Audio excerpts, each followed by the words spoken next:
Lights out, ice cold. Trae was on a mission. Left off the list, that was pure ammunition.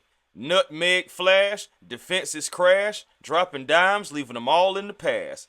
Handles too smooth, vision too clear. Threaten that needle, defense in fear. Shake, rattle, and roll, got 'em all tripping. Proving that he's an all-star. No cap, no slipping. Welcome back to Hawks Digest, everybody. I am Chris Tipmore. So happy to see you all once again. This is such a great day to talk Hawks basketball. In this video, we're talking about Trey Young, his performance at the NBA All-Star game. Want you guys' comments, of course. Thank you guys for always doing that. We are moving closer. And what I mean by what am I meaning by that? What am I meaning? What we're moving closer? Well, guys, we are in motion. We are over 16 going on 17% here at Hawks Digest of people being subscribed, making us their first listen or one of their first listens when they want Atlanta Hawks content.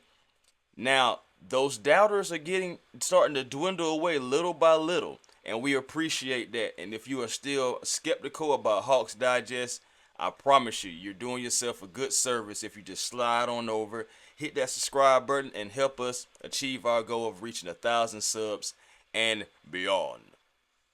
But yes, sir, man, in this video, again, like I said, talking about Ice Trae Young, his performance coming off the bench, by the way, because he was not selected to the All-Star game. But hey, man, in my humble opinion, I believe that Trey Young represented Atlanta well. Coming off the bench, didn't have a lot of minutes, honestly.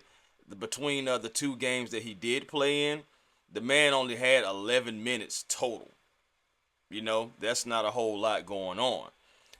But he still took care of what he could take care of. You control what you can control, and you let the rest handle itself.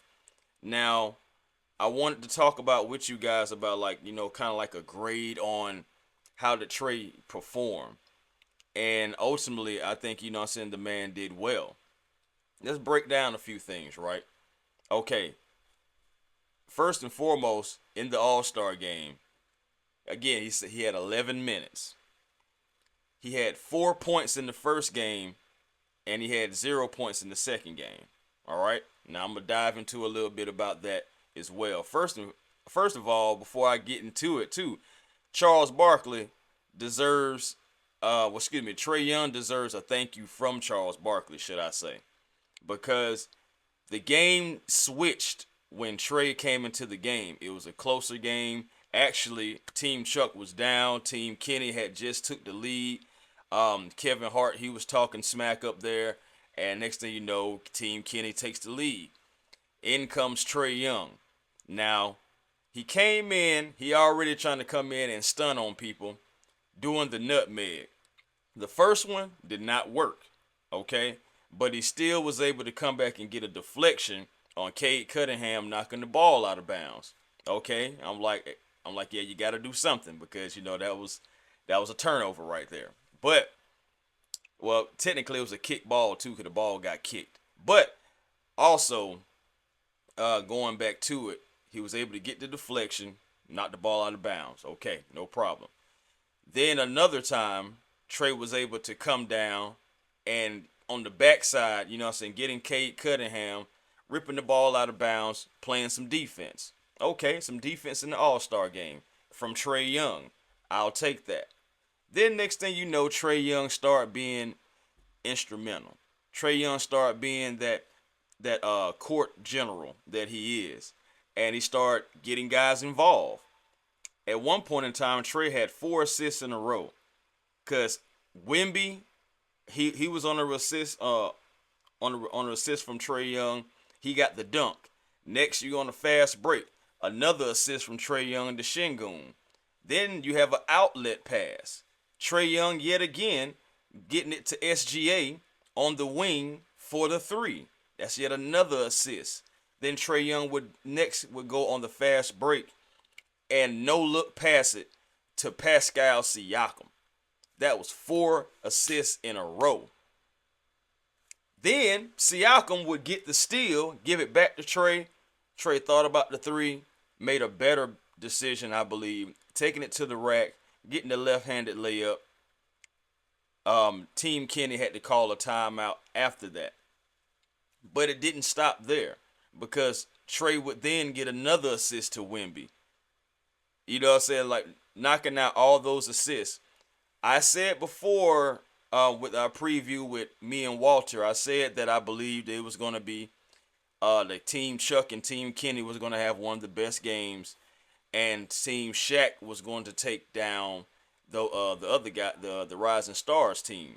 Now the Rising Stars, to their credit, they did hold their own, but eventually what happened did happen, and that's Team Shaq ending it with Dame Lillard, Dame Time taking on Team Chuck in the finals. Again, Charles Barkley, you're welcome because if Trey Young doesn't come in and do the things that he did and taking over, being that assist leader that he is, getting the ball out to other players, getting them involved, I don't believe that Team Chuck would have been able to overcome Team Kenny.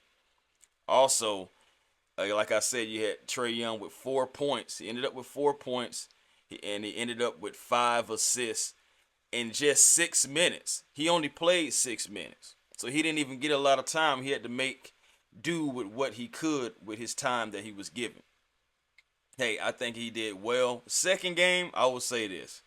I feel like he got in way too late. By the time that he got in, I mean, Jason Tatum, he had already had about 12 points.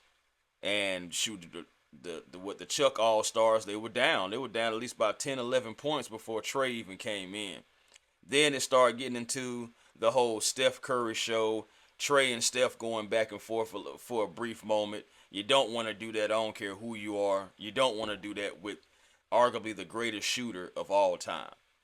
So ultimately, with all these things being said, in my humble opinion, I would give Trey Young a solid B.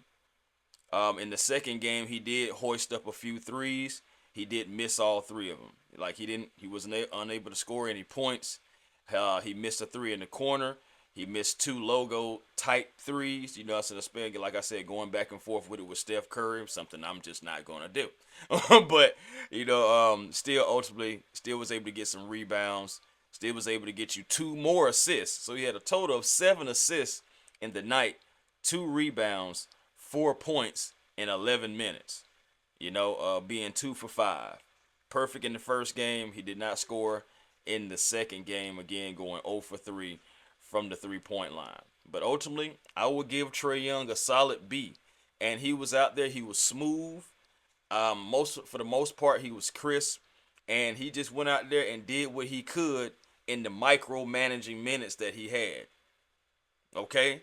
11 minutes in 2 games for number 11. And he still was able to produce. He still put on for the city. I, for one, am proud of Trey Young. And just for the all-star appearance, performance, putting on for the city, I believe that you should be proud of Trey Young as well. But, of course, everything is subjective. I love everyone's opinion. Please, by all means, guys, drop it in the comments what you think about Trey Young's performance at the All-Star game. 4-time NBA All-Star. And, hey, we also have to start gearing up, ramping ourselves back up because we still got more basketball to play as the Atlanta Hawks will be back in action on Thursday coming off of the All-Star break. Shout out to Trey Young. Also, shout out to Zaccharie Risacher, because, hey, he went out there. He got a nice taste. I will say that in the Rising Stars Challenge, he didn't get a lot of burn. I feel like he did have to rush a few things, to try to get on the board. Everybody else is scoring, everybody else is doing something, and he's like, all right, man, let me do something. So I do feel like he rushed a couple of things, but ultimately, nice way to get your feet wet, Zaccharie Risacher. Nice way to also be a part of that skills challenge. Like I said, getting your feet wet. I feel like, him and Alex Sarr, they could have did a little bit better. Risacher, he missed a layup that cost a couple of seconds. Seconds are everything, and unfortunately, him and Alex Sarr were eliminated in the skills challenge. But still, I think it was a nice way to introduce Zaccharie Risacher to the All-Star weekend, somewhere I believe that he will be. Even if it's not often, he'll be there again. I do believe that. So shout out to Zach for going out there and just, so having fun with it, getting his feet wet at the All-Star game. Again, you know what I'm saying, I hope that he had a lot of fun. And I hope that you guys had a lot of fun watching it, watching our Atlanta Hawks. Despite, you know what I'm saying, how you may feel about the new format, I have my gripes about it. You know what I'm saying? But we're going to have to give it a chance because we know that the previous game was a little bit boring. We're also hearing about possibly a one-on-one um, tournament that the NBA is thinking about. You know, Unrivaled has a one-on-one battle, and Nafia Collier, she ended up winning that. So it's just like now the NBA is looking at it like, maybe we can do that. They're looking for more ways to enhance the experience for the All-Star game, bringing back that prestige because it's lost a little bit of its shine. But guys, thank you guys for tuning in to the videos all the time. Please, by all means, man, like, comment, and subscribe. Help you guys get out there to 1,000 subs. We're almost there, and it's all because of you guys. Thank you again. Peace and blessings to you all. But hey, I'll be right back at you. Like seriously, right back at you with another video in due time. So hey, peace and blessings to you all, and to you all, I'll holler.